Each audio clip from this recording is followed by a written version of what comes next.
One power, one power, one power. One power, one power, one power. There's one power invisible, and you see it everywhere and every day. One power indescribable, and you speak of it with every word you say. Mysterious until you know the truth. As simple as the love inside of you. Call it God, call it Spirit, call it Jesus, call it Lord, call it Buddha, Paula, just wings or heaven's door. But whatever name you give it, just one power, can't you see? It's the power of the love in you and me. One power, one power, one power. We speak so many languages, different clothing, different colors, different names. But difference only dangerous when we forget, and in that heart we're all the same. Remember once we close our eyes to see that such distances were never meant to be. Call it God, call it Spirit, call it Jesus, call it Lord, call it Buddha, Bahula, Hashem, or heaven's door. It's Muhammad, it's your mind, it's your soul, it's your sign, it's the universe, it's music, Mother Earth of all the time. But whatever name you give it, it's all one power, can't you see? Whatever name you give it, it's the very air we breathe. It's the power of the love in you and me. One power, one power, one power.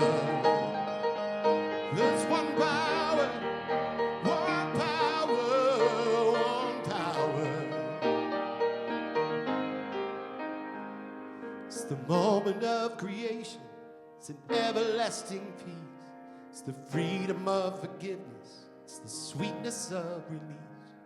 It's the joy of inspiration. The sunshine on your face. It's the birthright of all nations. It's the boundlessness of space. It's the beauty of a baby, the serenity of sleep. It's the anger we abandon for its love that's most deep. It's one power. Oh, it's one power. That's what we are, is one power, one power.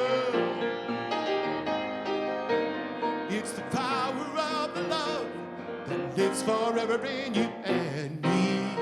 Yeah, it's the power of the love in you and me.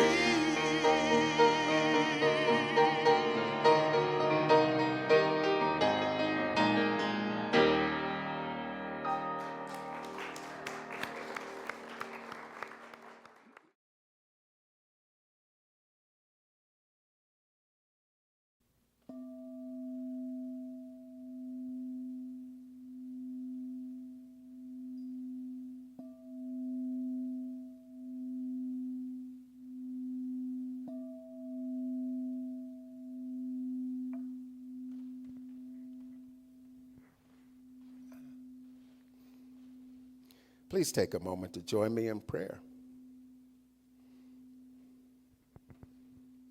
We enter this Grandparents' Day in 2024 with deep gratitude for our parents' parents, for this opportunity to move into another day where we experience the youthful vibrancy of our children once again in the form of our grandchildren. the divine do-over, the divine expression, the opportunity to pass that deep love from generation to generation. And we begin this journey into the Metaphysical Bible with a message the Spirit's going to deliver to everyone in the sound of my voice through our Reverend David Goldberg, who has generously came again and again to serve here at New Dawn. We give thanks for Ken Jansen, our musician, for Travis Tucker, our AV. We give thanks for our hospitality team, for our practitioners. We give thanks for our ushers. We are so grateful for everyone who comes together in love and service to help us celebrate the one perfect life that permeates all creation. In the knowing that this power makes things out of itself that it loves, it becomes those things that it loves. It moves in, around, through each and every one of us as us, expressing in unique ways. We are open, we are grateful for this power that flows through us, and grateful for the opportunity to express as it would have each and every one of us express here today. I give thanks for all of the divine expressions in this space with me today and the others within the sound of my voice, knowing that each and every one is perfect, whole, and complete in form and substance. And I lift these words of gratitude up into that divine law that knows how to mold, make, shape, and create all the good there is. These things are already done in that divine mind. I let this go. I let it be. Together we affirm, and so it is.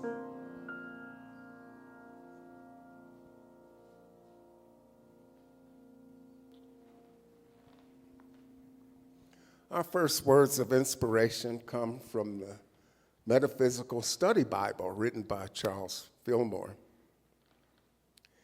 We believe that our current present-day culture of information, science and technology is ready to restore to its spiritual teachings the perspectives of the original thinkers who gave us not only mathematics, ethics, democracy, and medicine, but also deep insights into the inner world of soul and divine mind, the Greek metaphysicians.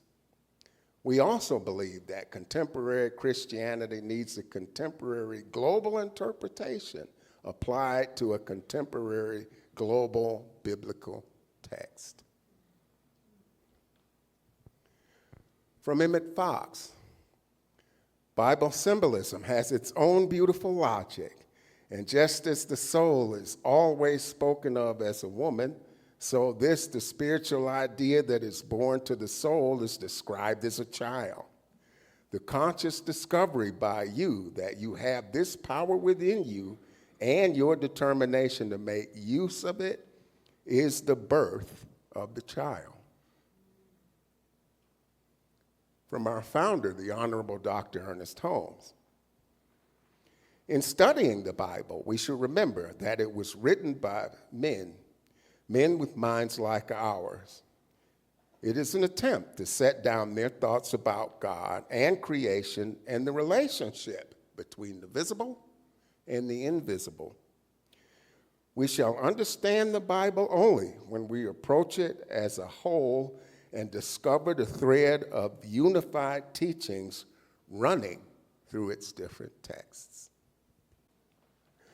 We have our good friend who has come to serve us again and again and again, young Reverend Dr. David Goldberg. And of course, you guys know all of our visitors, I keep a rap sheet on her. This guy's got a really long rap sheet. And you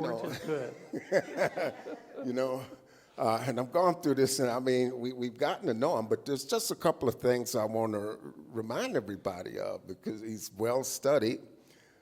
Bachelor's degree in journalism, a master's in communications, master's in consciousness study, and a PhD in ethical and creative leadership with a concentration in creativity, diversity, and social justice. For years, he serves as the publisher and editor of Science of Mind magazine, and he's talked to some world leaders, Serves on the Leadership Council of the Association of Global New Thought.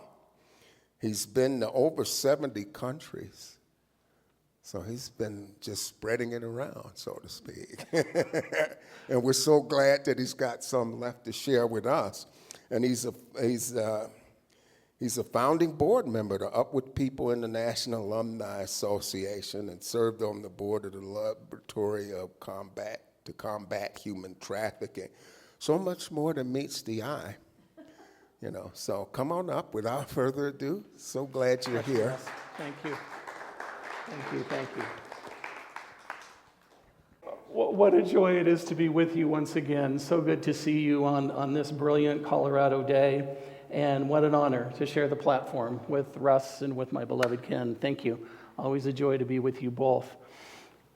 So thank you for the many compliments I received on my amazing shirt. It's not every day everybody gets to wear orange. And I have to tell you, I was trying to be very mindful of your theme in honoring grandparents, and that this is actually a Mickey Mouse shirt. So if you look really closely, I grant you permission to invade my space. There are Mickeys all over the shirt, and it's orange. So Grandparents' Day and Broncos opening day. Thank you, Spirit. Say again? See, we do what we can, right? Well, thank you once again to be with you. And as Denise and I were talking about your deep dive into Metaphysical Bible, I want you to know that I love that. Thank you for taking the time to do that. When I was in ministerial school, a number of my colleagues had a love-hate relationship with the Bible. Just as, a number of folks have a challenge with religious scientists saying that we, as Ernest said, we are Christian and more. We honor however anybody wants to identify. And with regard to the Bible, I love the Bible. I love the Bible as a work of literature. I stand before you not as a biblical expert, but certainly one who is interested and engaged in learning more about the Bible and all of the sacred texts. And before I do that, as I'm sharing with you some of Ernest's thoughts, because Ernest and I were like this, some of Ernest's thoughts on the Bible, I wanted to share some of my interpretation of what Ernest's thoughts would be around grandparents and what that looks like and feels like. So, so many quotes that so many of us feel and understand. And the one that speaks to me is that we can be and we can create and we can do anything that we like. And in my humble opinion, it is because of grandparents, that we continue to create that container for our giant souls with short legs. So for anybody who has grandparents, thank you. Oh, really? Thank you very much. And for those who are grandparents, by physiology, by love, by choice, however you fulfill that role, thank you. I have just a little honoring for you. I had these made several years ago for my ordination, and it felt appropriate for today. The quote I used is, "When all your desires are distilled, you will cast just 2 votes, to love more and be happy." Thank you to all of our grandparents in every shape and form who choose to love more and who choose to be happy. I leave this with you, sweet Reverend Denise. So thank you for that. And I also love that you love flowers. Russ's invitation for everybody to bring flowers reminded me when I was working on my bachelor's. I was working at Colorado State, and one of my jobs was working in a flower shop. And the owner was Sparrow Palmer, a wonderful, wonderful man of Greek descent who was very proud of his heritage. And he took a chance in hiring me. He's like, I've never hired a guy to work the front of my store before. I'm like, Sparrow, I gotcha. We can do this together. So he trusted me and was invested in me, and I really wanted to succeed and help the store succeed. And one of my shining moments in the couple of years that I worked in the flower store was I was doing my thing and watering the plants, and there were two people sitting in a car outside. I could see right out the front window, and it looked to be a grandmother and a grandson. And they're having this conversation, and I'm just watering my plants and trying to pay attention. And then soon, the young man gets out of the passenger side of the car, comes into the flower shop, and he is petrified. I don't know what a metaphor or a comparison would be, but he had never been in a flower shop, and he really was not interested in ever returning. And clearly, Grandma had given him this pep talk, so he comes into the flower shop, and he just stands there. And I tried to do my best to put him at ease. I said, hello, is there something I can help you with today? What are you looking for? And he mustered all of his backbone, and he looked me in the eye, and he said, I would like to order a breast arrangement. Bless his heart. I about bit my tongue off. And I said, I think I can help you with that. We call them corsages.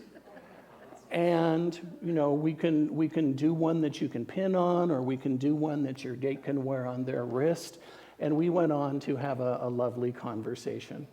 And whenever I see bouquets of flowers, that's kind of where my head goes. Anyway.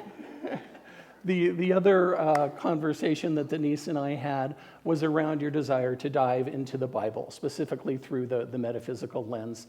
And Russ, thank you for reading that quote from Charles Fillmore as well. As was shared with you previously, I happen to be bispiritual. I am licensed both through CSL and through Unity. So it makes my heart happy that we can continue to bridge those chasms and those gaps that are self-created within our own metaphysical teaching. So what does that look like then when we make that statement, a metaphysical interpretation of the Bible? Well, you all know, you have been here for a bit. Ernest Holmes looked at many of the world's traditions, major traditions, minor traditions, and his journey, his path was to find the golden thread, or the golden threads, depending how we parse the language. So it's great to be able to have this conversation with you. He approached the Bible with a focus on its spiritual and psychological dimensions, really casting that broader net, if you will, looking beyond what's on the printed page. The Bible was a symbolic and allegorical text, and it provided insights into the nature of the divine and the human experience, right? He's continuing to weave us together. He's continuing to step away from separateness. He's continuing to step away from us and them and God and me, and rather looking to weave them together. So the first element that Ernest chose to explore was symbolism and allegory. And thankfully, he was much better at it than I. When I was in ministerial school, one of our classes, homiletics or the art of creating a sermon or a talk, I came up with this, I thought, awesome talk title of My Three Prodigal Sons. If those of us of a certain age remember the TV show, My Three Sons. And I thought it was great. And I based it on my own family because my parents had 3 biological boys. And My oldest sibling was male to female transgender. My middle sibling is a part of the evangelical community in Colorado Springs, and me. And, I was the gay one and I was the normal one. And I was like, that's kind of awesome and troubling all in the same breath.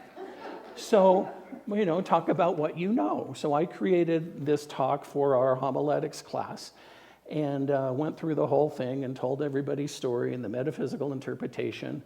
And my beloved mentor and friend and colleague, Roger Teal, was like, David, no. And so, my metaphysical interpretation was not what it was meant to be in that moment, and I'm grateful for the continued learning. So Holmes saw the Bible as symbolic narrative of the inner journey of the soul. And thank you for that history that you mentioned as well, Russ. What we know of the Bible, it was indeed written by men, at least the parts that we currently consider the Bible that we acknowledge. And the different books of the Bible, the one that was written the closest to Jesus was somewhere around 150 to 200 years after his death. So, the story, right, of that particular book in the Bible was passed down from generation to generation, from parents to grandparents to children. So thank you for that role that you continue to play in bringing peace to the planet and spreading our message of oneness. So 200 years before the first book of the Bible got codified, I would offer that some things got changed, some things got reinterpreted, some things got miscommunicated through dialects, through different languages, through interpretation and reinterpretation and misinterpretation. And that is why, whenever I engage in these conversations, I always offer that I love the Bible as a work of literature.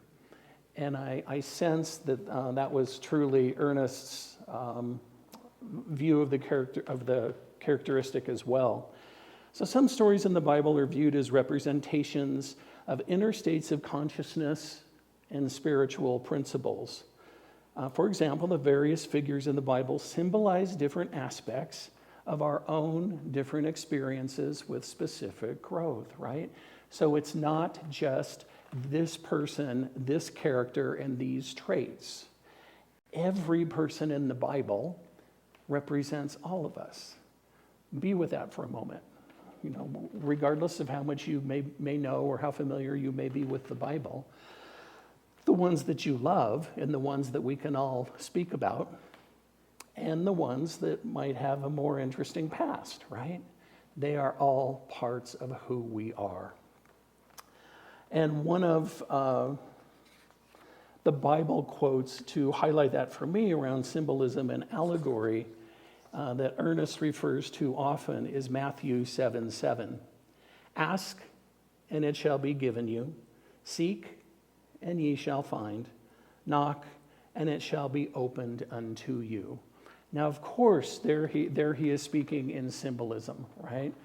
And there he is speaking in allegory. And that, given the education of the people with whom we were trying to communicate in those days, those were the ways that people best remembered and related to story, right? To points that we were trying to make. The second piece that speaks to me, Holmes believed the Bible contains universal truths that transcend religious dogma.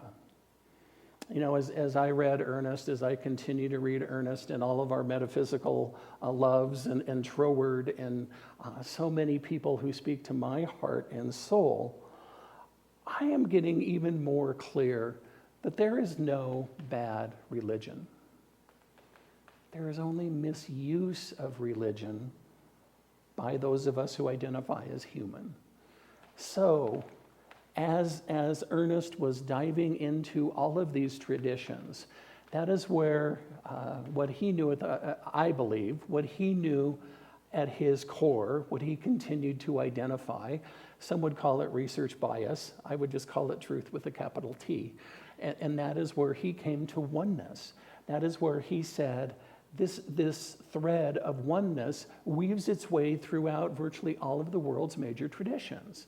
Whether we're looking at Hinduism or Buddhism or Jainism or Zoroastrianism or atheism, right? Atheists are interested in being connected. Atheists are interested in being kind. We have a difference of opinion when we talk about God or a supreme power or a supreme being. And yet, we're all interested in those general universal truths. And for me, quoted several times, as Ernest quotes several times in his work, verily, verily, I say unto you, he that believeth in me, the works that I do shall he do also, and greater works than these shall he do, because I go unto my Father. A little less cumbersome language that we're a little bit more used to. This and even greater things you will do, you can do. I would encourage us to consider we must do.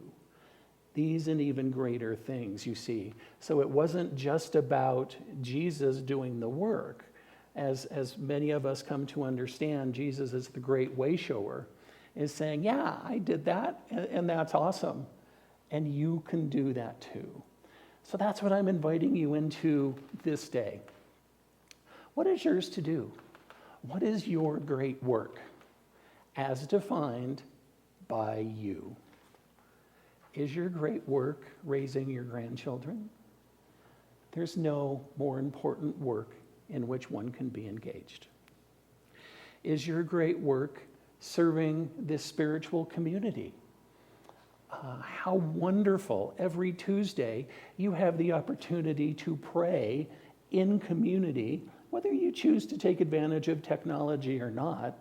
And I love it, to take a moment, because what we know in spiritual community is 1 + 1 is so much greater than 2. So if it's Denise and Russ on that call, and one person or 6 more practitioners, or the whole community chooses to participate, or not on the call, you see, that is what we know, that is when we multiply, and that is when we raise the energy on the planet. And beloveds, as you know, as well as I, the energy on the planet needs to be raised right now. So thank you. However you choose to show up in spiritual community, whatever your prayers look like, I think it's been credited to Eckhart Tolle, but so many people have said it over the years. If the only prayer we ever utter is thank you, that's enough. So you don't have to be wound up in, I don't know how to pray. Is it 4 steps? Is it 5 steps? Is it 13 steps? I'm a little confused. Don't do that to yourself. As I have shared with you before, many of my colleagues in ministry aren't really excited about hearing this, but you don't need us as middle people. You have your own connection to the divine. You get to experience that in the way that is perfect for you. So one of the things that I also teach at Metro State College, and previously, the past 2 years, I have worked with upper class members. And this is the first semester that I'm teaching 2 classes of first-year students. And Metro is so pleased, and the numbers need to get better, but they're very pleased with the fact that 58% of their students are first-generation college attendees. And so since these are campus-wide courses, I went from having 6 to 10 students a semester. I now have 2 classes with 30 students each. So I'm working with 60 amazing beings. And when we did the introduction, I have a student from Nepal. I have a student from Guatemala. I have a student from Vietnam. I have 2 young men from Mexico who, as part of the introduction exercise, learned that they were from the same state in Mexico. I have a beautiful young woman who loves spending her time working on her truck. And so they are shattering all of these illusions for me and inviting me into that space of universal truth. So I get to continue to be in that space of, I know that public speaking isn't anybody's favorite thing to do in this moment. I know that it's hard.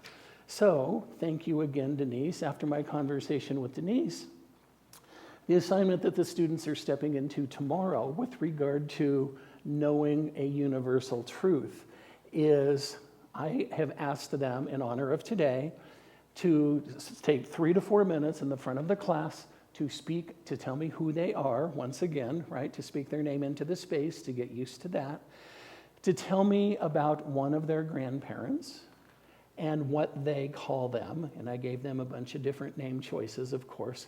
And I love all the different names that people call their wisdom keepers of the next generation. And I want to know how this person influenced them. And I looked out and I saw all of these blank looks. And one young man approached me, English as a third or fourth language, I believe, and it's still better than mine. And he approached me after class, and he said, Dr. David, can we use note cards? And I said, no, not for this exercise. I'm sorry, you can't. And he looked at me, and he was just crushed, and the worst just got worser. And I said, look, you know this topic. You know this grandparent. So speak from your heart. We're talking about being authentic. Tell me what you know. Tell me how they influenced your life. And he took a breath, right? So that's what I invite you into, my friends. In this interesting summer as we go into fall, what is your universal truth? What is your capital T truth? What do you know at the core of your being? Whatever is swirling around you in the area of humanness, in the area of circumstance, let it swirl. That's not yours to fix. What do you know? Do you stand in the truth that we are all one? Are you extraordinarily clear that you are where you are, exactly where you are supposed to be? Are you equally clear that nobody can make you feel anything?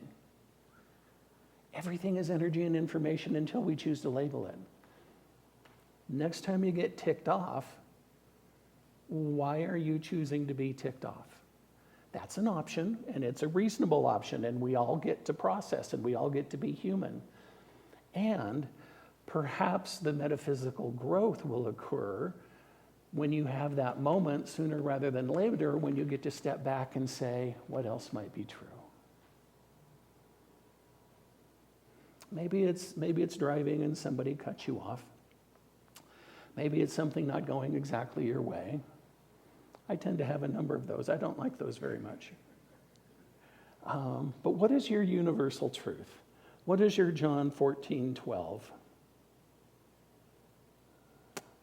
And then the third piece that I wanted to highlight for you is how Holmes integrated his insights from psychology with spiritual principles, what we come to know as spiritual psychology, viewing Bible stories as reflections of psychological processes, right?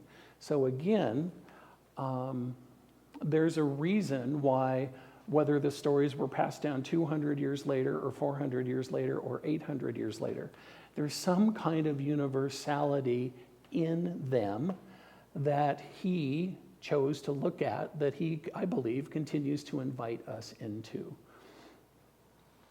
He believed that understanding these processes could help individuals align with their higher selves and live more fulfilling lives. So the other thing that I love as I continue to study religious science and unity and so many of our New Thought teachings is that all of our teachers were learning together.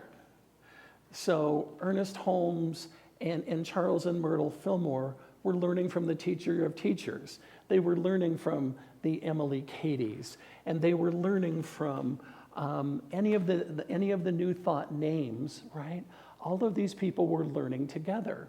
And then, in their individual wisdom, the sisters who founded Divine Science said yes and offered their own interpretation.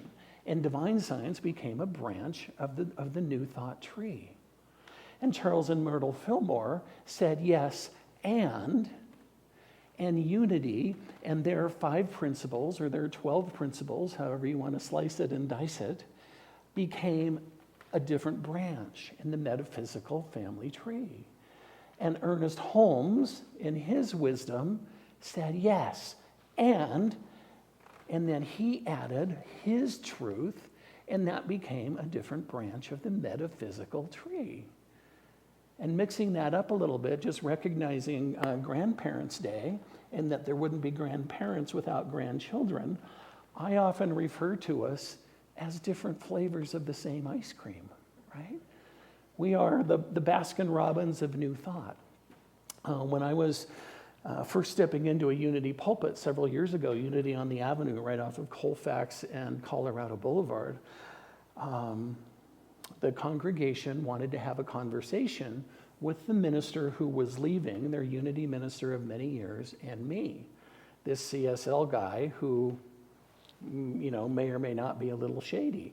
So we stepped in to do this talk, and in working with my colleague, Reverend Susan Gum, she said, David, I get asked this question all the time. And she said, honestly, it irritates me a little bit because there really isn't any difference. There's very little daylight between Unity and CSL. And I said, Susan, I don't disagree with you. And what if we practiced what we preached? So everybody's coming expecting you and me to be sitting here on our bar stools and looking very political, and we're going to talk about the differences between these two denominations. I said, what if we mixed it up? What if we looked at the similarities? The people who are coming wanting to know the differences are going to be a little ticked off, and that will be a growth edge for them. But rather than looking at the differences, why don't we look at the 95% of the places where we're the same? Why is it? I mean, I love that we embrace difference, but let's not force it. So that's what she and I did. And we talked about the similarities between Unity and religious science. And so that, I think, honors the founders of Unity and religious science and New Thought when we step into that place of looking for the similarities through that place of spiritual psychology. And helping us understand kind of beyond the printed page, right? What are we looking at? What are we thinking about? What are we exploring? And for me, the piece that sums that up the most, it's hard to pick, I don't know if you're experienced, Denise, it's hard for me to pick a favorite Bible verse of Ernest Holmes. He refers to so many verses in so many different places. And I've just highlighted some of those that jumped out at me. And for me, and this is 100% through my lens, I have nothing to base this on other than my own research. When we're talking about spiritual psychology, when we're talking about pulling the human self into the metaphysical, into beyond the physical, it is Psalm 46. Be still and know that I am God. We can do so much with that. We can know that as a statement, right? We can know that God is God. And what else do we do with that? We know that you are God. We know that every being with whom we come into contact is God expressing. We choose to live the concept of namaste. May the divinity in me recognize and honor the divinity in you, especially when you show up like a bonehead, right? When we have those human moments, we get to continue to know, and then again, bringing it back to your theme for the day, That is one thing that grandparents do so beautifully. It's one of the many things is, your kiddos are your kiddos and your grandkiddos are your grandkiddos, and they are lovely and they are perfect humans, and everybody knows that. And when they show up in less than perfect ways, sometimes our human inclination is to offer a little bit of distance. Let's give them a little space. I need to calm down. They need to calm down. They need a timeout. I need a timeout, right? The inclination is to offer distance. And the wisest grandparents I know take that moment to hug them just a little bit tighter.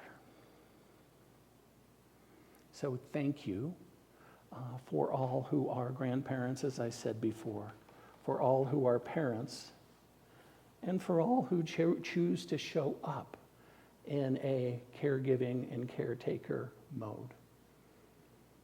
For some of us, it's a growing edge. For some of us, we know how to do it. And the opportunity then becomes allowing others to care for us, right? Because if I value caregiving, if it's one of the top 3 things in my life and in my world, at the core of my being, if I value caregiving, then I have to give other people the opportunity to step into that role, and I get to be able to receive care as well. So thank you. Thank you for the opportunity to talk about the Bible. Thank you for the good work that you continue to do on so many levels. No disrespect to you, Russ, but I almost needed a nap during the announcements. Y'all got a lot going on. I think that's tremendous. And I love that Reverend Denise and your council and your practitioners continue to offer all of these opportunities, right? And I'm sensing they would love to see all of you at every one of them. And realistically, they know that people are going to pick and choose. And so they continue to create a menu, for lack of a better word, where you can plug in wherever you choose. And I invite you to do that. And I invite you to plug in someplace where it's a little uncomfortable. Maybe you've never thought about praying at 2:30 on a Tuesday afternoon. Maybe you never thought about going to a fundraiser, what sounds like to be an awesome pub. Try something new, my friends. That is how you feed your own soul. That is how you continue to be completely grounded in the truth and open at the top to whatever is next for you as part of your brilliant growth and expansion. Please join me in prayer.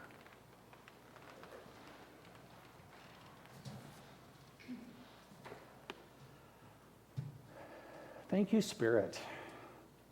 Thank you for the magnificent energy that is New Dawn Center for Spiritual Living. Thank you for each and every being present. Thank you for each and every being who has ever been a part of this community, who is a part of this community, and who will be a part of this community. For I know that this teaching is ageless. I know that this center is ageless. And so I bless the education that occurs here. And what I know to be true is we are not telling anybody what to believe. We are encouraging all to believe in something.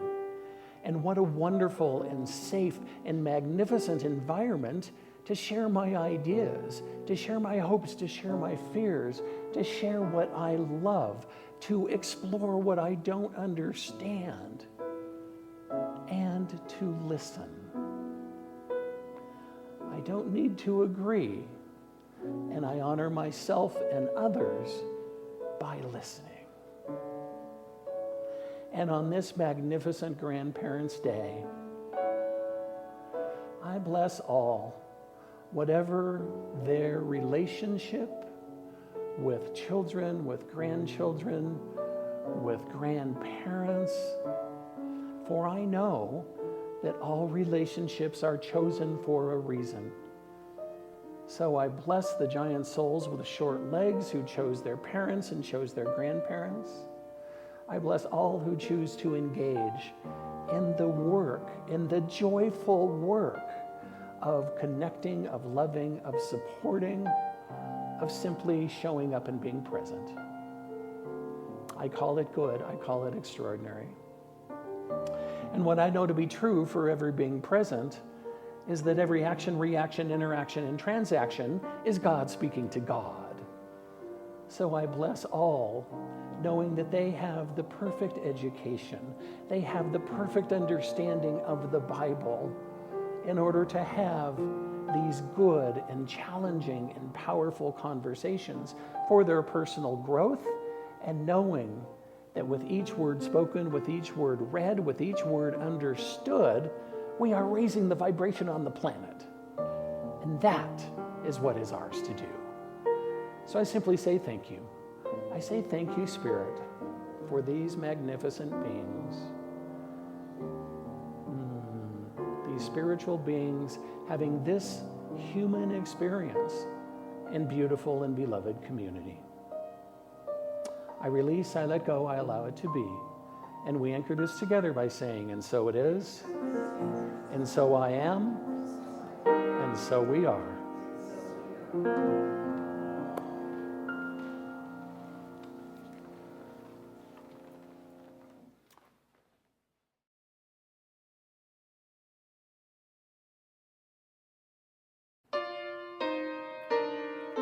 No matter where you come from, no matter where you're going, here's a place where you can take comfort in the knowing that whether if you've come to stay a while or just passing through this door, he's open to you.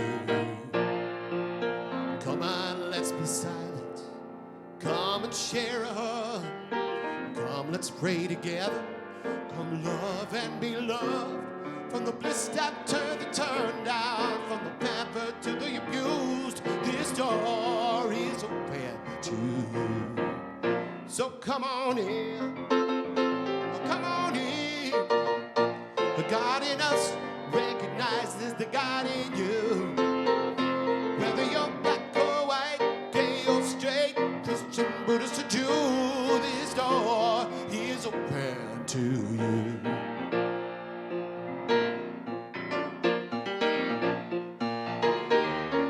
There's some kind of trouble or pain you're going through, know that you are not alone. Someone cares for you as an individualization of divine point of view. This door right here, it's open to you. Oh, this door, I'm talking about this door, said it's open to you. Yes, this door is open to you. So come on in, come on in. The God in us recognizes the God in you.